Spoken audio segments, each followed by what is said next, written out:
Hey everybody, how are you? This is Stephen Cox, and today we're going to talk about running through walls. This message is specifically for all the founders, small business owners out there. Perhaps you have a few employees or several. A few years ago, I remember I was just getting started here at Take Lessons, and one of my employees came to me. It was right around this time of the year, right around the 6th, 7th of January, and he said, "You know, Stephen, I love this company. I would run through walls for the company and for you, but I need to know a couple things. Number one, I need to know what wall I'm supposed to run through. And number two, I need to understand what tools that I have available to me in order to actually go knock that down." And as founders, as small business owners, it is up to us to understand, first and foremost in our mind, where we're going, and then to make sure that the entire team fully has a clear understanding of where we're going as well. So what I'm going to do is share with you a process. It's a very quick process that I use in order to make sure that the team understands where we're going. Number one, the very first thing that I do with them, I share with them 2 or 3 initiatives that we're going to focus on for the entire year. You know, there's so many things that a company needs to focus on and has to focus on, but if you really break it down, there's 2 or 3 things that really, really matter. Call those your yearly initiatives and make sure that your entire team understands and knows the priority of those 2 or 3 top initiatives. After you've told them what you're going to do, tell them the things that you're going to stop doing.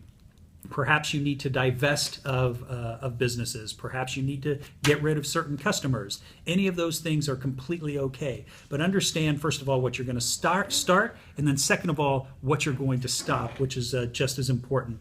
Third, after you have those 2 things down, the next thing is for the entire team to understand what I call the metrics that matter. There are many, many things that a company can start measuring, especially if you're extremely data-driven and quant-driven. Nonetheless, there are 2 or 3 measurements, maybe 3 to 5, that you can put your finger on that says, hey, if we hit these metrics, all of the other metrics will come into line. So forget the other metrics when it comes to expressing it to the team. Focus on the metrics that matter. I really challenge you to find 2 or 3 that you can then share with the team. Once you've done that, the next step is to have the team understand where their particular role or their particular department fits in the overall picture and the overall initiatives of where you're going. You've got to get that buy-in of the heart of your team. And the biggest way to do that is for them to have clear understanding that what they do each and every day matters to the initiatives and to the goals of the company. Finally, once you've done that, and you've established what you're going to do, what you're going to stop doing, you've established what your metrics are, and you've established how they fit into the picture. The final piece is to develop what I call an accountability rhythm.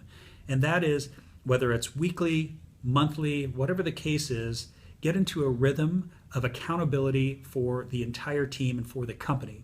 Here at Take Lessons, what we do is each and every month, we have an all-hands meeting where I have to get up and I have to report how the company is doing against our main initiatives. That does a couple things. Number one, it holds the entire company accountable for the delivery of those. And then number 2, what it does is it allows the entire company to see how we're doing. And we have a philosophy here inside the company that we want people who think like owners. And by sharing with them the information about how the company is doing and how we're exceeding our goals or falling short, it helps them think more like an owner.